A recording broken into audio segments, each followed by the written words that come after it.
Hello दोस्तों, ये NCERT history का 4 लेसन लेकर आई हूँ। 3rd लेसन तक हो चुका है, तो ये 4 लेसन है। तो आई होप आपको अच्छा लगा हो तीनों। तो ज़रूर बताइएगा कमेंट करके कि कैसा लगा आपको। आसान से शब्दों में बताए हैं एक एक चीज़ के बारे में, और बहुत समय लगा इसलिए क्योंकि एक तरीका से बहुत नॉर्मल शब्दों में समझाए हैं, तो इसीलिए उतना समय लगा है। तो ये अध्याय 4 है और हिस्ट्री का क्लास 6 का हिंदी में है। तो क्या है 4 लेसन में क्या है, तो क्या बताती है हमें किताबें और करपें। पुस्तकालय में मेरी जैसे ही घंटी बजी, शिक्षक ने छात्रों को अपने साथ आने को कहा। आज वो पहली बार पुस्तकालय जा रहे थे। जो आजकल लाइब्रेरी है कहते उसी को पुस्तकालय कहा जाता था। मेरी ने देखा कि पुस्तकालय उसकी कक्षा से काफ़ी बड़ा था और वहाँ किताबों से भरे कई रैक थे। कोने में एक अलमारी थी जो मोटी मोटी किताबों से भरी थी। मेरी को एक अलमारी खोलने की कोशिश करते देख शिक्षक ने कहा, उस अलमारी में अलग अलग धर्मों से जुड़ी हुई महत्वपूर्ण किताबें हैं। क्या तुम्हें मालूम है कि हमारे पास वेदों का भी एक संग्रह है। तो ये सच है, जो संग्रह होते हैं वो आप बहुत सारे पुराने से ऐसे जो पांडुलिपि जो अगले अध्याय में पढ़ चुके हैं, तीसरे चैप्टर में। तो उसमें पांडुलिपि जो है उसका अच्छे से संग्रह किया जाता है ताकि उससे कोई नष्ट किसी प्रकार से किया ना जा सके उसका। तो वो अच्छे से संग्रहालय में रखा गया है। तो मेरी सोचने लगी कि वेद क्या है, चलो पता लगाते हैं। और दुनिया के प्राचीनतम ग्रंथों में एक, शायद तुम्हें वेदों के बारे में सुना होगा। वेद 4 प्रकार के हैं। देखिए, वेद 4 प्रकार के हैं, ऋग्वेद, समवेद और यजुर्वेद तथा अर्थवेद। यहाँ पे एक और है, जैसे मैं हमेशा बताते आ रही हूँ कि कौन सा क्वेश्चन किस टाइप से आपका आ सकता है। तो ये प्रीलिम्स के लिए आप पीसीएस दीजिए या फिर यूपीएससी दे रहे हैं, जो शुरू से स्टार्टिंग कर रहे हैं, वो पहला अटेम्प्ट देना चाहते हैं 24 या 25 में, उनके लिए इम्पोर्टेंट है कि एनसीईआरटी अभी से पढ़ना चालू कर दें। तो यहाँ पे वही बोल रहा है कि वेद 4 प्रकार के होते हैं। अब वेद से इम्पोर्टेंट है, आपको पता रहना चाहिए कि वेद क्या है और कौन कौन से वेद है। ऋग्वेद, समवेद और यजुर्वेद तथा अर्थवेद। सबसे पुराना वेद है ऋग्वेद। इसकी संरचना लगभग 3500 साल पहले हुई। ऋग्वेदिक में 1000 से ज़्यादा प्रार्थनाएं हैं जिन्हें सूक्त कहा गया है। तो यहाँ से यहाँ तक आपका ये इम्पोर्टेंट है। सूत का बता रहा है कि मतलब क्या होता है। अच्छी तरह से बोला गया, ये सभी देवी देवताओं की स्तुति में रचे गए हैं। तो यहाँ पे एक क्वेश्चन बन सकता है कि ऋग्वैदिक काल में सूत किसे कहते हैं, मतलब इस टाइप का क्वेश्चन आ जाएगा। क्वेश्चन सूतक क्या है, तो यहाँ पे बता सकते हैं ना कि प्रार्थनाएं जो है जिन्हें सूतक भी कहा जाता है। और ये कब है, तो ऋग्वेदिक में, ना कि समवेद, यजुर्वेद या अर्थवेद में। तो फिर यहाँ पे ये हो गया। और इनमें से 3 देवता बहुत महत्वपूर्ण थे, अग्निदेव, इंद्रदेव और सोम। अग्नि आग के देवता, इंद्र युद्ध के देवता और सोम एक पौधा है जिसके एक खास पेय बनाया जाता था। वैदिक प्रार्थनाओं की रचना ऋषियों ने की थी। आचार्य विद्यार्थियों को इन्हें अक्षरों, शब्दों और वाक्यों में बांटकर सस्वर पाठ द्वारा कंठस्थ करवाते थे। अधिकांश सूतों के रचयिता सीखने और सिखाने वाले पुरुष थे। कुछ प्रार्थनाओं की रचनाएं महिला ने भी की है। जैसे कि आपको पूछ देगा कि पुराने समय में जो महिलाएं थी वो कौन कौन सी रचनाएं की थी। मतलब बहुत सारा 4 ऑप्शन दे देगा, उसमें आपको बताना होगा कि किसका रचना कौन है। तो यहाँ पे ये है। और ऋग्वेदिक की भाषा पाक संस्कृति या वैदिक संस्कृति कहलाती है। तुम स्कूल में जो संस्कृत पढ़ते हो उसमें यह भाषा थोड़ी भिन्न है। सांस्कृतिक और अन्य भाषाएं। संस्कृत भाषा भारतीय यूरोपीय भाषा परिवार का हिस्सा है। भारत की कई भाषाएं असमिया, गुजराती, हिंदी, कश्मीरी और सिंधी एशियाई भाषाएं जैसे फारसी तथा यूरोप की बहुत सी भाषाएं जैसे अंग्रेजी, फ्रांसीसी, जर्मन, यूनानी, इतालवी, फिर स्पेनिश आदि इसी परिवार से जुड़ी हुई है। इन्हें एक भाषा परिवार इसलिए कहा जाता है क्योंकि आरंभ में इनके कई शब्द एक जैसे थे। उदाहरण के लिए मातृत्व संस्कृत में माँ, हिंदी में माँ और मदर अंग्रेजी शब्द को देखो। और यहाँ पे क्वेश्चन क्या कहता है, क्या तुम्हें इनमें कोई समानता नजर आती है? तो उपमहाद्वीप में दूसरे भाषा परिवार की भी भाषाएं बोली जाती है। उदाहरण के लिए पूर्वोत्तर प्रदेशों में तिब्बत वर्मा परिवार की भाषाएं बोली जाती है। तमिल, तेलुगु, कन्नड़ और मलयालम द्रविड़ भाषा परिवार की भाषाएं हैं। तमिल, कन्नड़, मलयालम द्रविड़ परिवार की भाषाएं हैं, जबकि झारखंड और मध्य भारत के कई हिस्सों में बोली जाने वाली भाषाएं ऑस्ट्रो एशियाटिक परिवार से जुड़ी है। तो ये यहाँ पे ये आपका इम्पोर्टेंट है।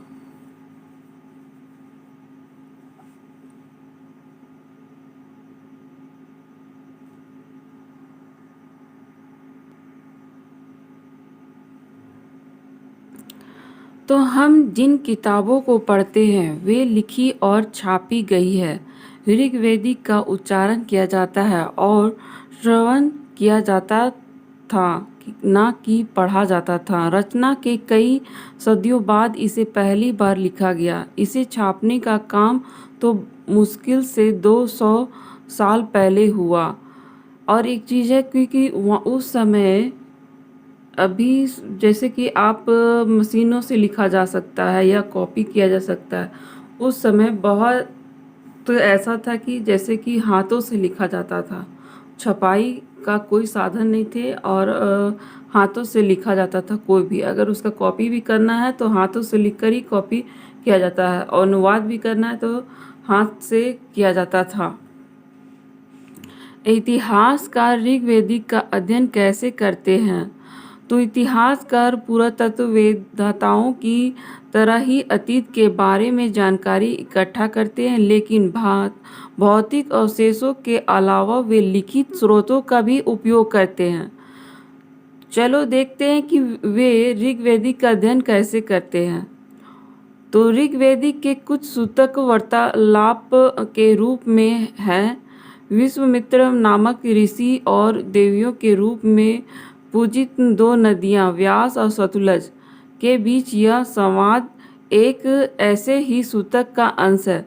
और एक देखिए यहाँ पे जो आपका दिया हुआ है, ये क्वेश्चन आपका इसी टाइप से क्वेश्चन बना हुआ था कि जो विश्वामित्र जो है नामक ऋषि और देवियों के बीच जो पूज्य नदी व्यास और सतलुज के बीच एक संवाद का सूतक का अंश है। ये क्वेश्चन आया था, यहाँ से क्वेश्चन बन के आपका यूपीएससी में आ चुका है। इसको ताम्रपत्र भी कहते हैं और पांडुलिपि में ये है। तो तो देखिए पहले का लिखावट इस तरह का था और पहले कागज़ में लिखा नहीं जाता था। ये पहले ही पढ़ चुके हैं कि छाल से बने पेड़ पौधे की छाल से बनाया जाता था, जिसे पांडुलिपि भी कहा जाता था। ऋग्वेद की पांडुलिपि का एक पन्ना भोज वृक्ष की छाल पर लिखी यह पांडुलिपि कश्मीर में पाई गई है। लगभग 150 वर्ष पहले ऋग्वेदिक के सबसे पहली बार छापने के लिए इसका उपयोग किया गया था। इसी पांडुलिपि को देखकर अंग्रेजी अनुवाद तैयार हुआ। यह पांडुलिपि पुणे महाराष्ट्र के एक पुस्तकालय में सुरक्षित रखा गया है, क्योंकि अब ये नहीं मिलेंगे। और एक चीज़ है कि जितने पांडुलिपि हमारे देश में नहीं है, जबकि हमारी चीज़ है, पर दूसरे देश में ज़्यादा है, ये संग्रहालय में हमारे देश में उतने ही कम है, जिससे कि हमें जानकारी मिलने में बहुत कठिनाई होती है। बहुत ऐसे चीज़ है जो पांडुलिपि दूसरे देश में चले गए हैं हमारी सभ्यता के, जिससे कि पता लगाया जा सकता था कि किस तरीक़ा से था। तो विश्वामित्र और नदियाँ। विश्वामित्र हे नदियाँ अपने बछड़ों को चाटती हुई दो दमकती गायों की तरह दो फुर्तीली घोड़े की चाल से पहाड़ों से नीचे आओ। इंद्र द्वारा दी हुई शक्ति से स्फूर्ति तुम रथों की गति से सागर की ओर बढ़ रही हो। तुम जल से परिपूर्ण हो, एक दूसरे से मिल जाना चाहती हो। तो वहाँ पे यही है कि यहाँ पे जो रचनाएं की गई थी, संवाद जो हो रहा था, उसके बारे में ही है।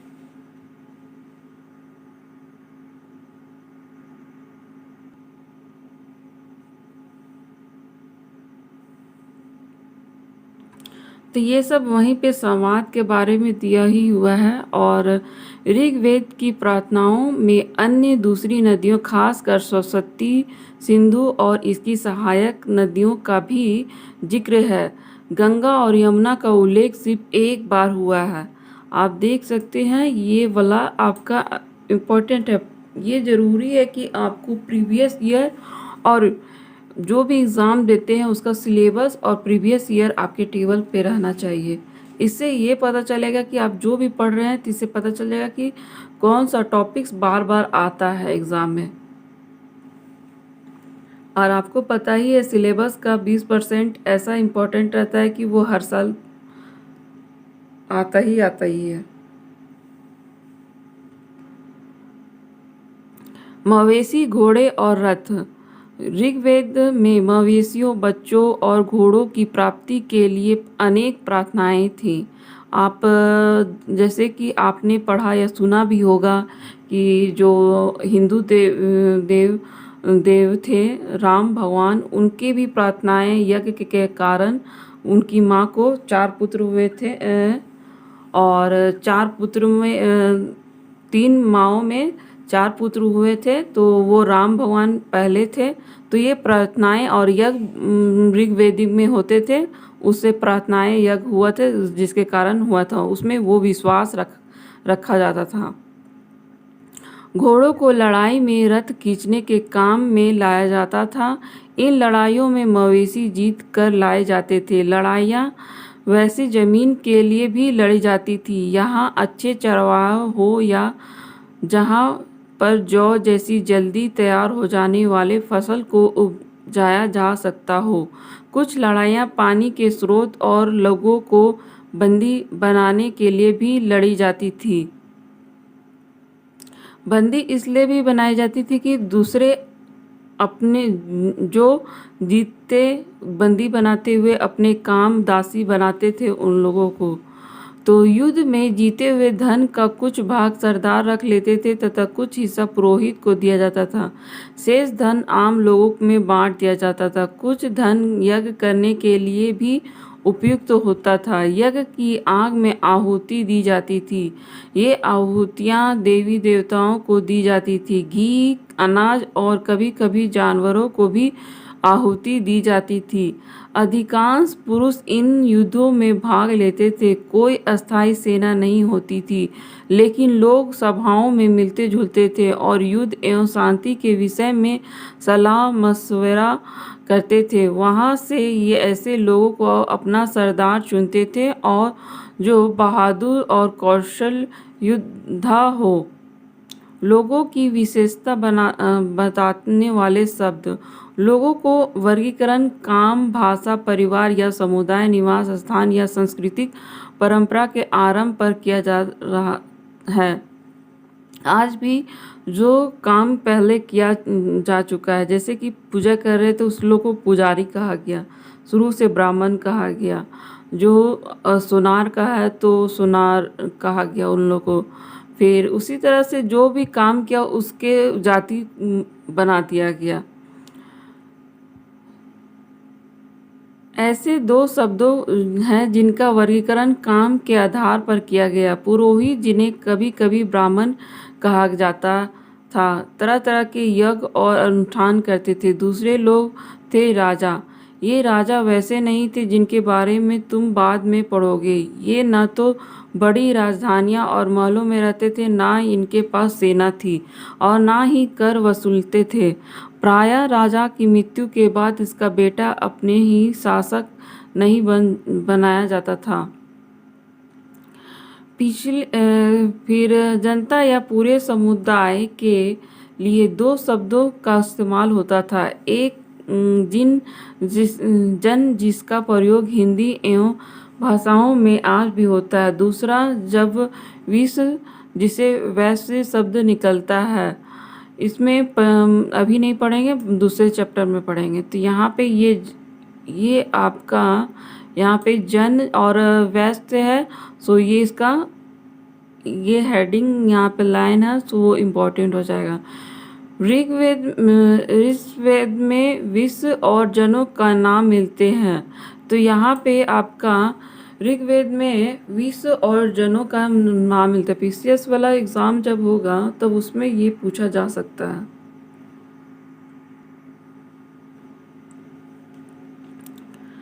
इसलिए हमें परुजन या विश्व भरत जन या विश्व यदुजन या विश्व जैसे कई उल्लेख मिलते हैं। जिन लोगों ने इन प्रार्थनाओं की रचना की वे कभी कभी खुद को आर्य कहते हैं। मतलब जो रचनाएं की प्रार्थना का उनको वो अपने आप को आर्य लोग कहलाते थे तथा अपने विरोधियों को दास तथा दयु कहते थे। यहाँ पे देखिए दयु का मतलब विरोध करते थे, उसको अपने विरोधियों को दास या दयु कहते थे। ये यहाँ पे बहुत ज़्यादा इम्पॉर्टेंट हो जाता है। तो आपको ये ध्यान, छोटी छोटी सी बात है, आप प्रीवियस ईयर का क्वेश्चन निकालिएगा तो आपको खुद ही पता चल जाएगा कि कौन सा वर्ड इम्पॉर्टेंट है नहीं है। तो और एक बात है, आपको पहले भी बता चुके हैं कि कोई भी एग्ज़ाम हो एनसीईआरटी बहुत इम्पोर्टेंट रखता है। आप सोच सकते हैं कि बहुत सारे एग्ज़ाम को कोई लोग एग्ज़ाम देता है। अगर पढ़े लिखे ही लोग, अगर मान लीजिए जो इंजीनियर डॉक्टर ही करता इस एग्ज़ाम को करता तो एनसीईआरटी बुक का तो कोई अहमियत ही नहीं रहता। सभी के लिए बनाया गया है ये एग्ज़ाम को, इसलिए एनसीईआरटी ऐसा है बुक जो कि सभी को पढ़ना होता है, चाहे वो इंजीनियर किया हुआ हो या डॉक्टरी किया हो। यूपीएससी जो देता है उस सभी को एनसीईआरटी तो पढ़ना ही होता है। तो दयु वे लोग थे जो यज्ञ नहीं करते थे और शायद दूसरी भाषा बोलते थे। बाद के समय में दास, स्त्रियों, दासी शब्द का प्रयोग मतलब गुलाम हो गया। मतलब पहले कुछ और था, बाद में कुछ और हो गया। दास वे स्त्री और पुरुष होते थे जिन्हें युद्ध में बंदी बनाया जाता था। उन्हें उनके मालिक की जायदाद माना जाता था। जो भी काम मालिक चाहते थे वे उन सबको करना पड़ता था। जिस युग में उपमहाद्वीप में उत्तर पश्चिम में ऋग्वेद की रचना हो रही थी, उसी समय दूसरी जगह पर एक अलग तरह का विकास हो रहा था। वहाँ क्या हो रहा है, खामोश पर ही कहानी महापाषाण की। तो ये शिला खंड महापाषाण बड़ा पाषाण पत्थर नाम से जाने जाते थे। ये पत्थर दफन करने की जगह पर लोगों द्वारा बड़े करीने से लगाए गए थे। महापाषाण कब्रें बनाने की प्रथा लगभग 3000 साल पहले शुरू हुई थी। यह प्रथा दक्कन, दक्षिण भारत, उत्तर पूर्वी भारत और कश्मीर में प्रचलित थी। कुछ महत्वपूर्ण महापाषाण पुरास्थल मानचित्र में दिया गया है। तो कुछ महापाषाण जमीन के ऊपर ही दिखते हैं, कुछ महापाषाण जमीन के भीतर भी होते हैं। तो यहाँ पे जो दिखा रहा है सो है कब्र का है सो। कई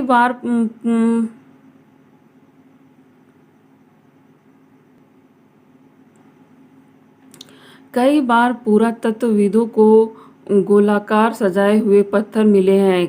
कई बार अकेला खड़ा हुआ पत्थर मिला। ये एकमात्र प्रमाण है जो जमीन के नीचे कब्रों को दर्शाता है।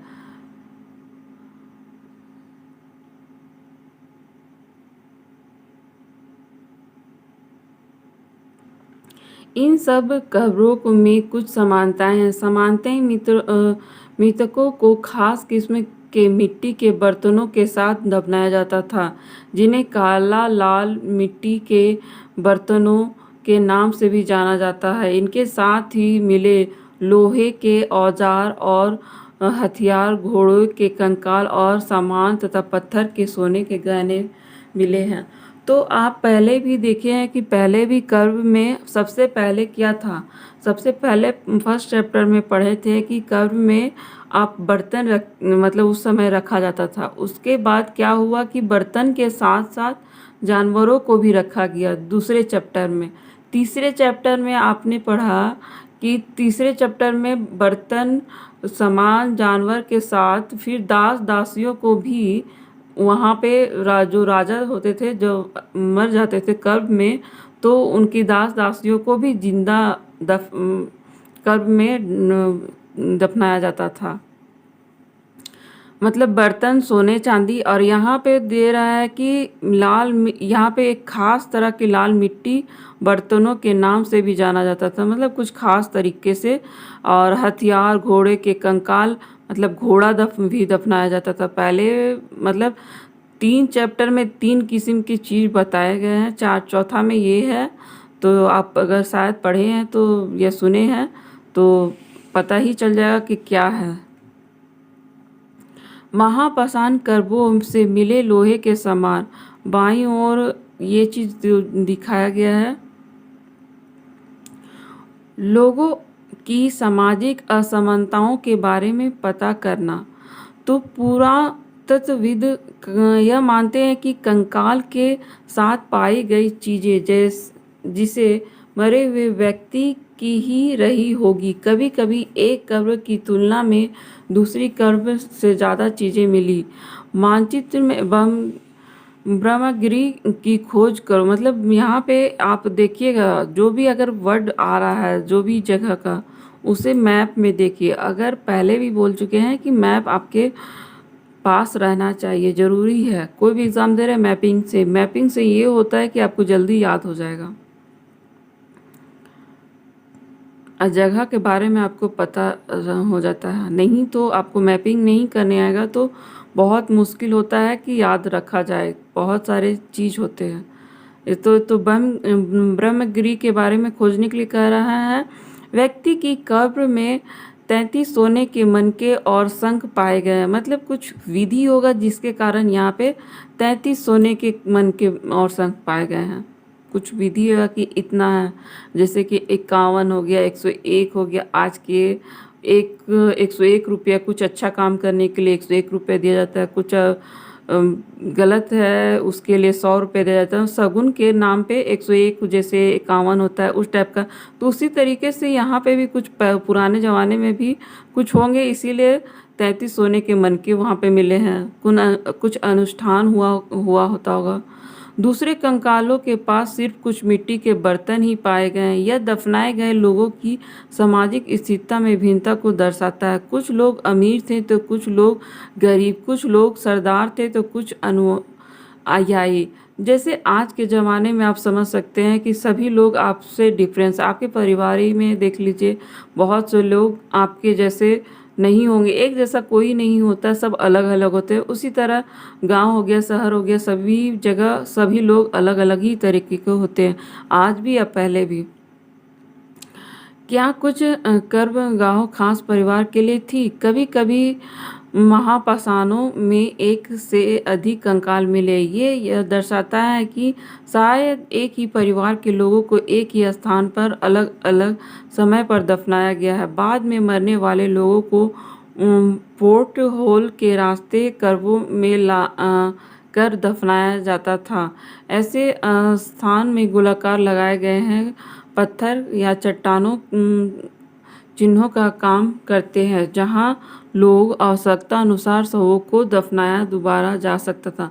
मतलब यहाँ पे ये है कि एक समय ऐसा था भी था कि कोई विशेष है कि एक ही परिवार के जितने भी लोग मरते कि वहीं पे दफनाया जाता था, एक ही जगह दफनाया जाता था। तो इनाम गांव, तो एक विशिष्ट व्यक्ति की कर्ब।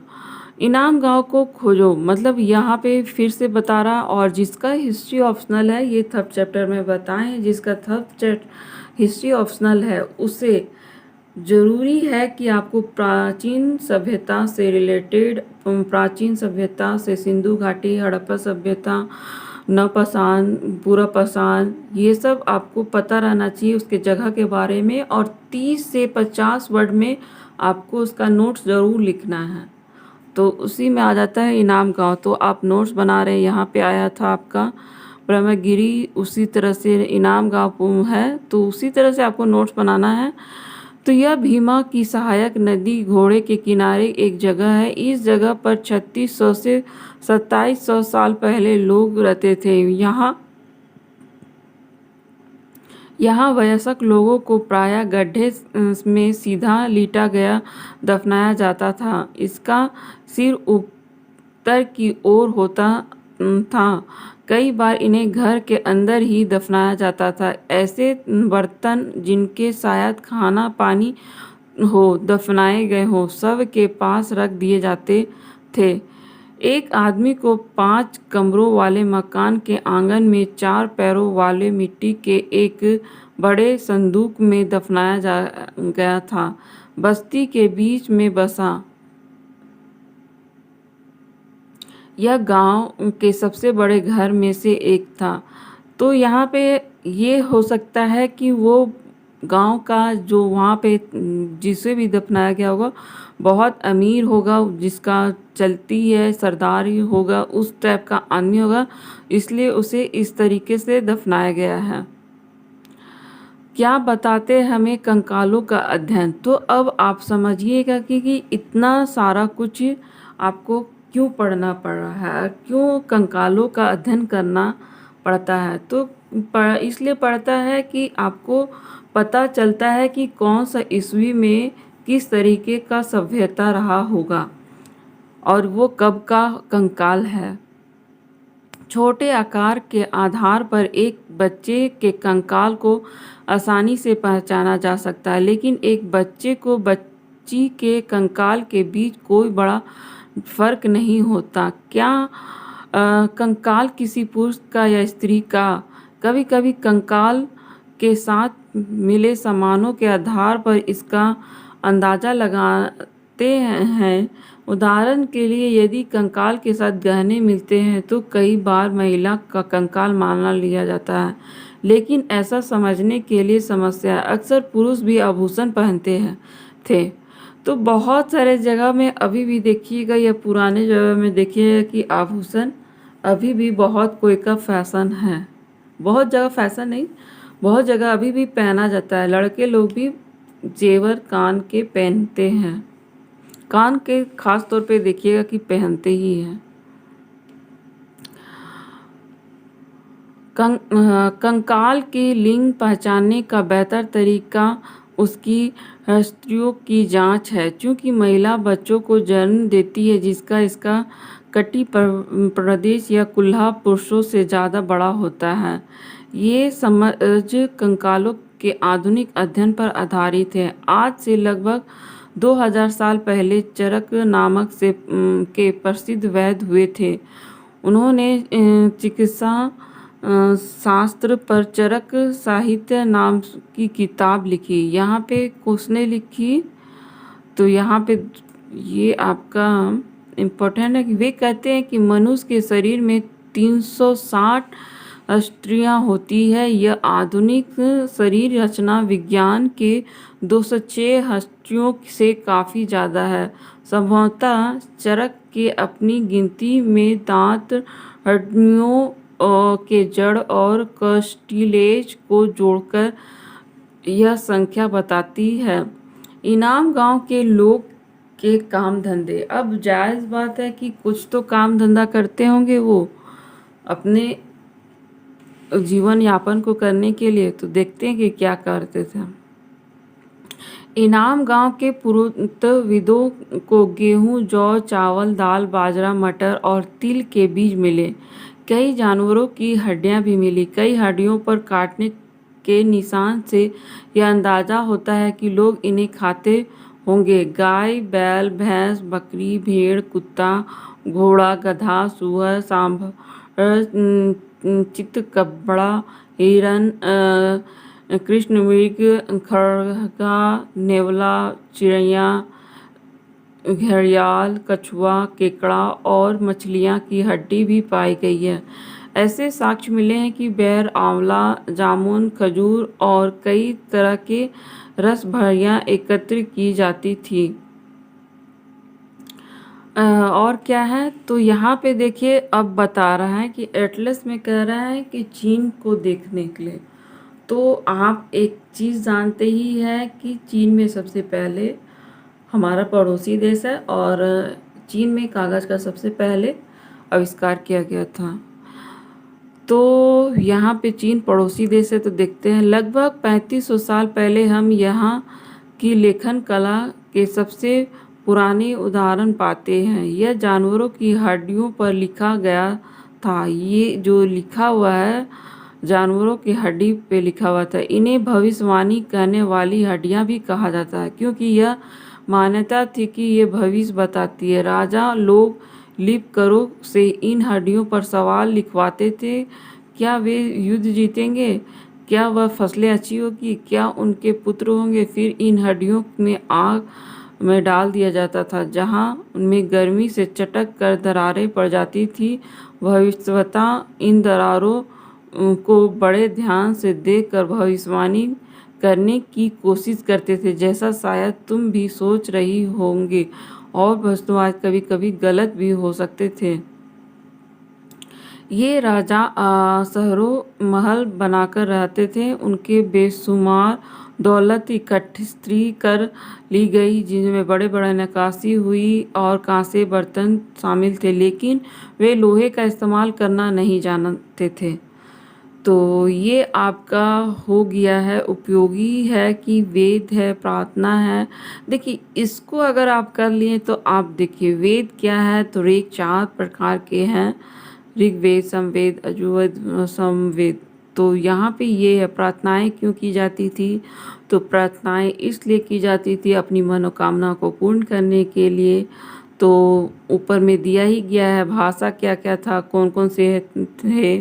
फार्क और यूनान रथ में है, यज्ञ है, यज्ञ का क्यों किया जाता था उपयोग। राजा, दास, महापाषाण, कर्ब, कंकाल, लोहा, ये सब एक तरह से इम्पॉर्टेंट है। इसके बारे में आप ऊपर में पढ़ ही चुके हैं तो आप देख लीजिएगा। उपयोगी शब्दावली है। तो यहाँ पे मैंने पहले भी कहा था और अभी बोल रहे हैं, अगर आपको सच में अगर एग्ज़ाम क्रैक करना है प्लीज़ मेरी बातों को मानिए। आप सबसे पहले ये मत समझिए कि ये छोटा है। छोटा एक एक बूंद से ही एक घड़ा भरता है। तो आपको एनसीईआरटी का ये जो क्वेश्चन है आप खुद करिए, बहुत आसान है। और ये मत समझिए कि गलत है या सही, किससे चेक करवाएं, ये नहीं।